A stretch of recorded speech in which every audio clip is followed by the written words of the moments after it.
Idaho College Public Forum. The crew is comprised of North Idaho College television students. Your moderator is North Idaho College political scientist Tony Stewart.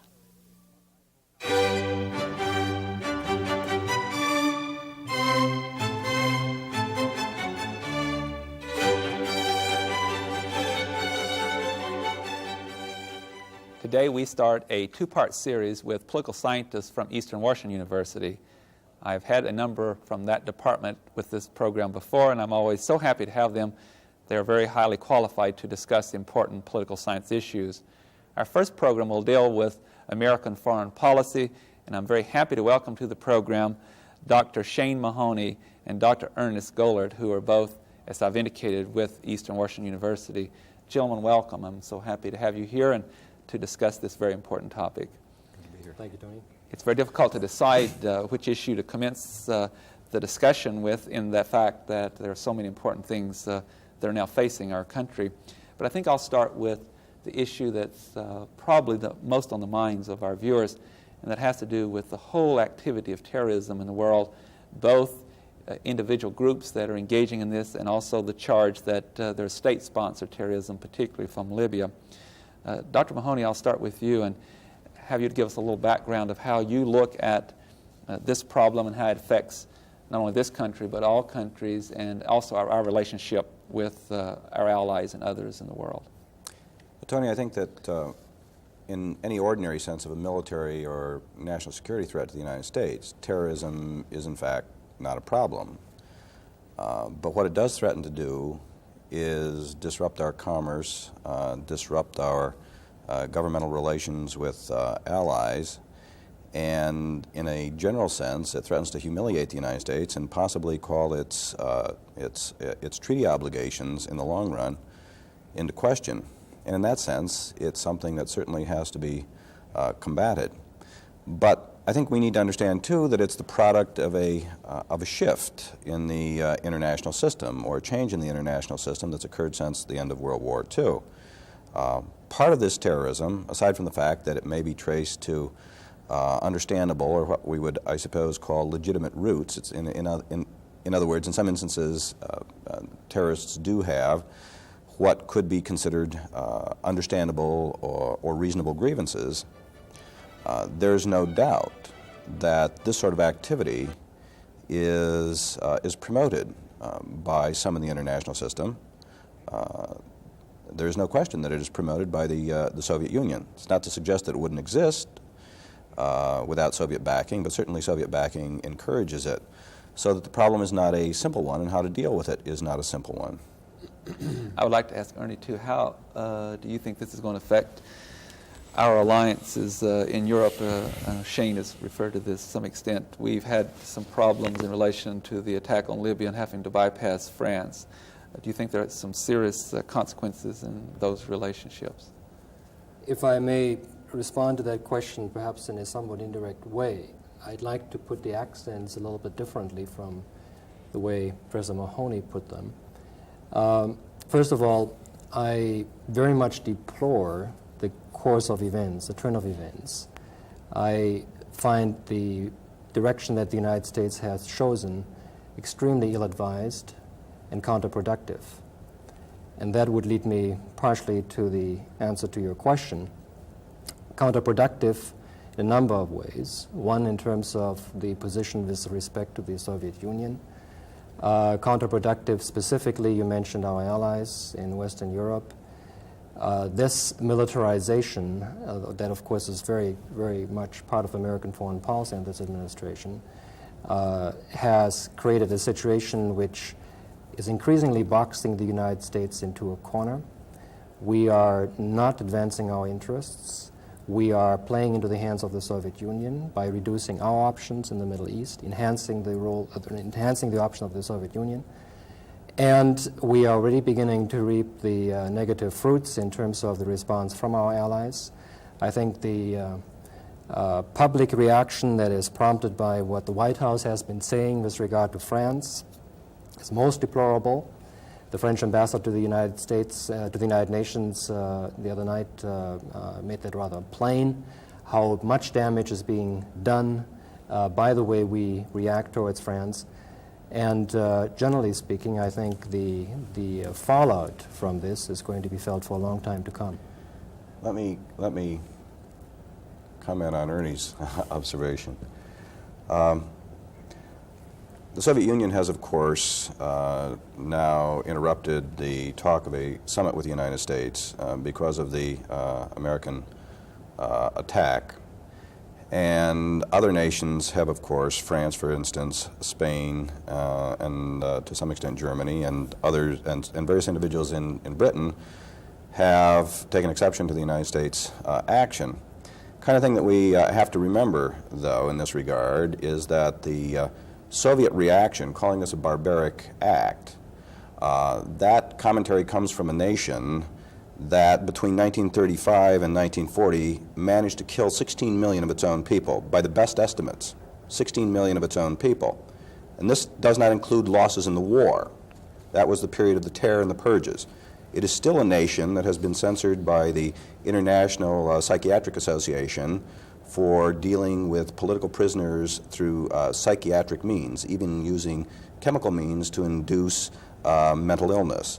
So that the background from which it speaks is hardly one that it seems can sustain close scrutiny with respect to noble motives. It's also the country that cruelly suppressed rebellion in East Germany in 1953. It's the country that butchered citizen uprising in Hungary in 1956 and butchered people also in Czechoslovakia in 1968 and is currently engaged in that kind of activity in Afghanistan. So the Soviets' motives in this regard are certainly the kind of thing that has to be questioned.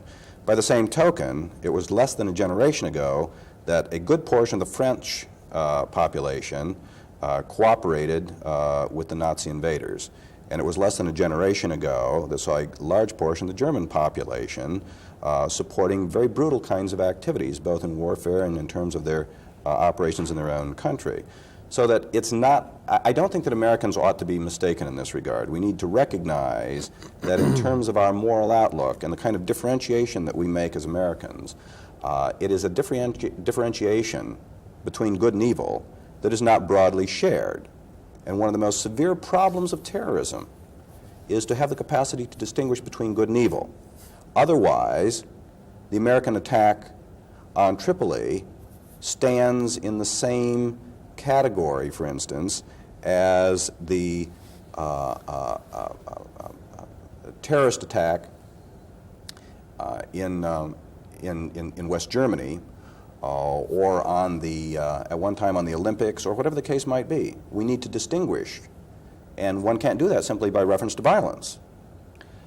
Since both of you have really pointed out that there are some serious consequences to our own country and its interest in foreign policy and with others, I think it's very safe to assume that this terrorism, unfortunately, is going to continue and that bombings will take place. How would you advise the administration to deal with this problem? How can we cope with it? Well, my fundamental response to that is we are looking at a political problem. Terrorism is a symptom. Unfortunately, even our local papers this morning pointed that out. The action taken by the United States, the sledgehammer, hammer, Rambo kind of approach to a political problem is not going to work. Furthermore, in going it alone, and of course the administration has in fact said that much, that we are prepared to go it all by our little self if necessary, suggests that somehow we have the wisdom to know what are the right approaches. We did something similar to what happened in the context of the missile crisis, when John F. Kennedy sent emissaries to France and other European capitals and essentially informed our allies what was going to be what. This situation is very much analogous to this. We did not really consult our allies. Within a matter of hours after Vernon Walters was making the tour in the European capitals, we were bombing. In doing that, in taking this military approach, we in fact lowered ourselves to the level of the terrorists.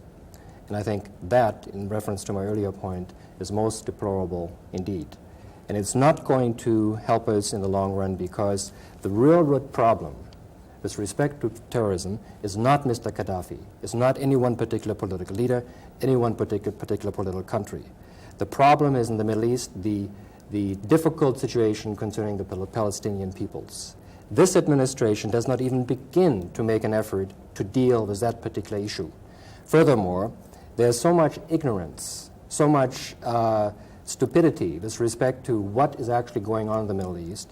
What we need is not propaganda from the White House in terms of how we ought to make ourselves felt by standing up to Gaddafi and people like that. What we need is education. We need to have people learn about the real issues, and I, again, would applaud your effort in this regard to get issues out into the open. Those of us who are in teaching, which is all of us here, know quite well how little our students appreciate about the realities of the Middle East. Until very recently, most students didn't even know where Libya was.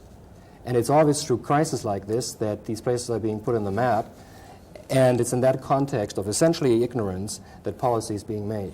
David Stockman's revelation the other night concerning his tenure in the White House were rather revealing in terms of the kind of attitudes and frames of reference that prevail in the White House. There's a lot of ignorance. The great communicator would do a great deal of good if he would listen occasionally and would really study the issues. Shane, would you like to? I think that anyone closely familiar with the American foreign policy decision-making process recognizes that it has problems, but they also recognize that a decision to attack Libya is a decision that's made after an awful lot of deliberation, wide-ranging input, congressional leaders consulted, and lots of calculations, careful calculation made. As a matter of fact, the historical record shows that lots of effort was made to persuade our allies to take actions earlier of a much more moderate variety. And clearly one of the positive spin-offs of the attack has been the more recent actions that our allies have decided to take. Now, I don't want to, again, suggest for a moment that in some instances terrorism doesn't have reasonable roots in social injustice. And the Palestinian issue is indeed a grave one, and the Palestinian people certainly do have reasonable cause to be deeply angered. On the other hand, one doesn't want to conclude, I think, from that terrorism simply can be traced to justifiable perceptions of wrong. That certainly wasn't the case with the Baader-Meinhof gang in Germany and the terrorism that they provoked. And it wasn't true of the Red Brigade in Italy and the terrorism that they provoked. So that in a whole variety of instances, it's clear that we have ideologically motivated individuals. How does one account, for instance, for the Bulgarian attack upon the Pope? There seems to be no question at all that that was not only inspired by the Bulgarians, but supported by the Soviets. And in what sense do we want to suggest an injustice there? The injustices are there, and they certainly must be dealt with, and that is part of the problem. But on the other hand, there are individuals who are simply not going to be satisfied by any reasonable political action within the existing community of nations. And that's a problem. I wish we could continue this. I know that Ernie has some things he'd like to say, but that time flies by, and I want to get into some other issues. I do want to point out to our viewers also that this program is being taped in April, and unfortunately we have to run them a little later, and so if you say something that events change, why it's because of the taping earlier. There's a lot of debate at this present time in the Congress and, of course, the White House concerning Central America in particular, and the proposal for $100 million in aid to the Contras in Nicaragua. I would like to start with Ernie this time and let you have the first crack at this question. How do you, as a foreign policy expert in the academic world, feel about the administration's proposal to give military aid to the Contras? Does this have any analogy to Vietnam, and how do you respond to those who are opposing more involvement with the United States? Tony, maybe by now it's evident where I am coming from in terms of underlying premises, but let me perhaps spell it out very briefly before responding to that. My position is essentially a critical one with regard to American foreign policy as a whole. I don't deny that for a moment. I, as fortunately quite a few other people also do, maintain that American foreign policy essentially is bankrupt. It's bankrupt because it doesn't have a concept, it doesn't have a strategy, never mind the Reagan doctrine, and I'd be glad to talk about that if time permits. It is bankrupt because we don't have leadership. What we have perhaps is lordship or rulership, but not leadership. The fundamental problem with American foreign policy is a deterioration into militarization. This administration, and of course it does not begin with this administration, it really dates much further back, has been the tendency to look for simple solutions to very difficult, complex problems of a global nature. To blame everything now, if you read the papers this morning, on Libya, even Nicaragua, presumably now is Libya at our doorsteps, or before that, or in conjunction with that, everything in the Soviet Union, is a vast oversimplification. As any political scientist knows, the real world is not a single factor, causal kind of a situation. There are many complex factors at work. Specifically with regard to Central America, I think we have an instance where we are looking at political problems. If the Soviet Union did not exist, we would have severe problems in that part of the world, because these are problems that grow out of poverty, that grow out of injustices that have been imposed over long periods of time. We, I would maintain, the United States, are very conveniently using communism almost as an excuse to pursue policies which are essentially status quo, which are aiming at maintaining American interests in that part of the world. If we are really serious about stability, about improving the political situation in Central and Latin America, what we need is not $100 million in terms of, most of that in terms of military aid. What we need is a policy that addresses the real grassroots problem in that part of the world, and for that matter in the third world as a whole. So once again, I come out very strongly opposing anything with respect to military assistance to the Contras. And the rhetoric that's been coming from the White House is totally ludicrous to refer to these people as freedom fighters in the nature of the American War of Independence.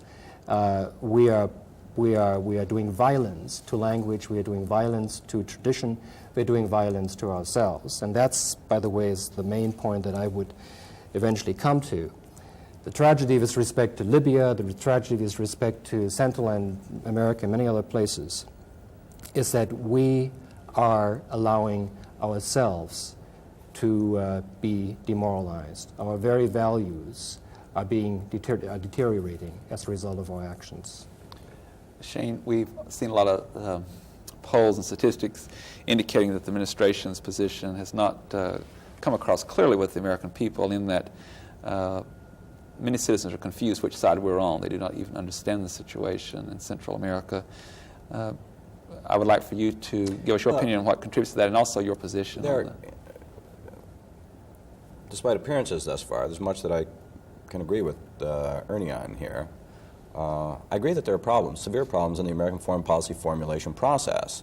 It's a constitutional political process that was not designed for a nation that has been thrust into the leadership position that this nation has had to occupy since the end of World War II.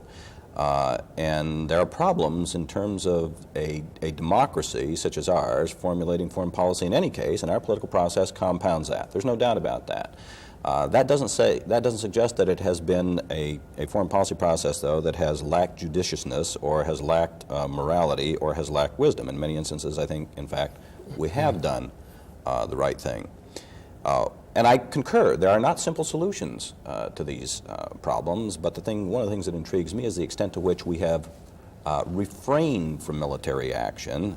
Even on the argument of the military and the Secretary of Defense have refrained from military action. It's obvious that in many instances military action will not be appropriate, especially the kind of military action that this nation is inclined to take, and that is incremental, proportional. That, in an Augustinian sense, is the moral way to proceed. In terms of effectiveness, however, aside from the fact I would concur, Gaddafi is not simply the problem of terrorism, but if one wants to deal with Libya, it may be necessary to take a very, very large action. If one wants to deal with the problem in Nicaragua, it may be necessary to take a large action if one is going to behave militarily at all, rather than to move incrementally. But with respect to El Salvador and Nicaragua, it seems to me that there are two facets to that complicate the decision-making process with respect to getting a coherent foreign policy. On the one hand are the injustices that most people recognize that the people in that portion of the globe have suffered, often not so much in terms of coherent U.S. policy as in terms of neglect or complicity. That's there, and there is no doubt about it, and it's something that I would concur needs redress. On the other hand is we have the problem as to what develops in terms of indigenous movements that attempt to deal with these things. It's one thing for Nicaragua and the Sandinistas, for instance, to try to redress these things. It's another thing if that creates an opportunity for the Soviet Union to militarily establish itself in this part of the globe. That will substantially complicate American foreign policy decision-making. It will substantially contribute to an increase in military spending, and to the extent that hostile military activity spreads, I am confident that we will see extreme pressures for immigration in the United States that our political process is simply not designed to control. So we have two different problems. On the one hand, we're sympathetic with respect to the issue of justice. On the other hand, it's complicated by a higher level question as to how the Soviet Union is going to be involved. Tony, may I add one comment? With regard to that second level in terms of the Soviet connection, I would like to say this. I think we are, in a sense, our own worst enemy because the actions that we take frequently in foreign affairs tend to invite precisely the kind of patterns that we then condemn. We do things to third world countries that push them, as we are doing now in the Middle East, that push them into the arms of the Soviets. Look at Cuba. Castro would not have ended up where he did if it hadn't been for our economic and political responses to the revolution on that particular island. It seems like a self-fulfilling prophecy. We do things that force these people, hardly leave them a choice in terms of where to turn. And then we say, see, they're turning communist. Now, there certainly is evidence to support that case in Cuba. But the historical record with respect to Nicaragua doesn't bear the same parallels. On that score, the aid that was given by the Carter administration reflected again a very typical pattern of American thinking. Somehow when we give aid to a country, we assume that these countries become beholden to us. And then when they turn around and also deal with somebody else whom we consider unpalatable, like the Soviet Union, then we say it's a no-no, and they're turning communist. I don't think we should be concerned about anyone dealing with the Soviet Union. The real question is whether or not it will lead to an actual and significant Soviet military presence. A Soviet military presence in Nicaragua would substantially ease Soviet operational problems in the Caribbean and in this hemisphere, and it's something that one may wish to accept. You may wish to say, well, I'll accept that consequence, but we ought to at least realize when we look at the problem that there are very large shifts of political influence going to result as a consequence of any Soviet military establishment in that area. You may wish to accept it, but at least it's part of the process that we need to consider. I wish we could continue on this. There's some other hot spots in the world that we just must cover before our time is up. Our attention span is rather short in foreign policy, and you referred to that today earlier. It's a different issue every month, it seems like. But South Africa, Union of South Africa, was certainly getting a lot of attention, and it's very vital to the whole process of particularly moral issues and foreign policy and human rights. Just briefly, we just don't have the time to go into the background of what all has happened and what might happen. I would just like to get your response of where you think we might be going from here. Is this going to be a very long, protracted process, or is something going to happen that's bringing a major change to South Africa? I don't think that we are in control of the process, and there's no reason necessarily that we should be. The question as to how it's going to move will be the extent to which those who are genuinely oppressed, how patient they are, and how quickly the oppressors are likely to modify policy and how much leverage we can exert. It seems as though we're faced with the necessity to tread a very, very thin line between, on the one hand, provoking more oppression, and on the other hand, leveraging things along quickly enough so as to allow for a transition in a moral and decent direction rapidly enough to prevent revolutionary outbreak. Ernie, do you think that it's going to be possible to have a peaceful solution, or will it be very No. violent? I don't, again, I'm not a specialist on South Africa, obviously, but in view of what has been happening and in view of the various reports that one gets, I think the threshold has been crossed. But a couple of observations. One, I don't think this administration is at all interested in South Africa. They wish it would go away. Mr. Crocker's almost shuttle, reminiscent of Kissinger kind of shuttles to other parts of the world, his policy, constructive engagement, and so on, makes me fearful, and that's the second point I would lead to, makes me fearful that once again we're going to end up on the wrong side. We are casting our lot, so to speak, with the forces whose time, whose days, whose years perhaps are counted. Let's talk a little bit about the Philippines. That certainly is another very important development in recent months, and with the change of government. And I am certainly not an expert in foreign policy, but I thought there was something almost unique about how that revolution took place, the role of the citizenry and how the military worked with that. Let me get your response. We'll start with you, Ernie. Last night I received a call from Professor Lapuz, who unfortunately cannot be here. He is a political science professor at University in Manila. He has participated in all the events in February. He is likely to be a member of the Constitutional Commission, which Corazon Aquino is going to establish very shortly. And he asked me essentially to convey, and having listened to him in class this past week where he has lectured, he asked me to convey a couple observations. One, that the conversion, so to speak, by this administration to the Aquino cause came at the 11th hour. Once again, this president hung on, so to speak, to Mr. Marcos as long as he could. But he said that that is not something that the Filipino people as a whole will hold against the United States. He wanted to emphasize the extent to which the United States played a very positive role in this development. And of course, the main point that he would stress is that here you had a revolution, a bloodless revolution, where a seemingly powerful dictatorship came down within a matter of 3 days. And that is an indication of the tremendous resilience and the vitality of democracy in that part of the world. I was just going to ask Shane, in relation to that, could that same kind of technique work in a country that's not had as much experimentation with political parties, and even though there was a dictatorship involved? No, I don't think so. And I do think that it is, the traditions, the basic traditions of the Philippines are very important here in guiding them through this period in their civic existence.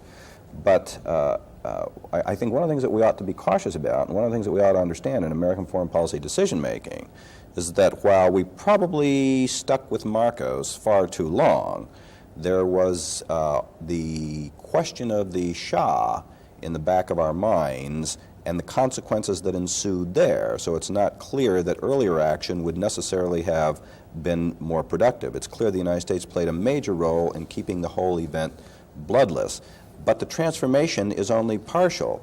Aquino does not seem to have the kind of leadership and broad-based support that may be necessary to carry the regime forward in the future. On top of that, it's clear that there are still an ample number of Marcos supporters in existence and in positions of authority. So I'm going to have to interrupt. I'm so sorry I have to do that. On behalf of our staff, I want to thank both of you, Professor Goldert and Professor Mahoney, for this excellent discussion, and we'll have to have you back in the future. Ladies and gentlemen, I hope you've enjoyed our program on American foreign policy with a political scientist from Eastern Washington University. We'll come to you again next week with some other members of that department dealing with the legal process. Please have a good week. I am Tony Stewart.